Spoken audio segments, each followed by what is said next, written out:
Hello, good morning, সুপ্রভাত। আজ সকালটা শুরু হলো বৃষ্টি দিয়ে। তো চলো কী করলাম তোমাদের সাথে শেয়ার করি। প্রথমে সকালে উঠে ব্রাশ করে নিয়ে তারপরে ফুল তুলে নিলাম, তারপরে স্নান করে পুজো দিয়ে তারপর সকালে খেলাম 1 গ্লাস জল, তারপরে চা, বিস্কিট, তারপরে রুটি, তরকারি, মিষ্টি খেয়ে তারপরে এখানেই চলে গেলাম। এখানে হচ্ছিল পুজো।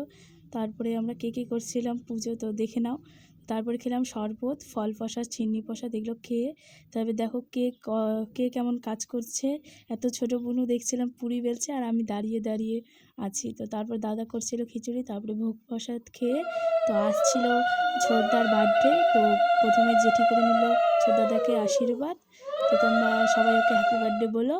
তো তারপরে মা করে নিচ্ছিল, তারপরে দাদা নিজের বার্থডে নিজেই ভিডিও করছিল। তো তারপরে কাকি করে নিল আশীর্বাদ, মাও করে নিল আশীর্বাদ। সবাই মিলে আশীর্বাদ পর্ব শেষ হওয়ার পর এখন হবে কেটিং। তো তারপরে ভাইয়া আর ছোটদা মিলে কাটলো কেক। আমাদের নিয়ম আছে যে যার বার্থডে সে একা একা কেক কাটতে পারবে না, কেউকে কাটতে হবে। তো তারপরে বাবাই দাদা কেক পেয়ে খুব খুশি হয়ে খাচ্ছিল। তো তারপরে পায়েস মিষ্টি করলাম।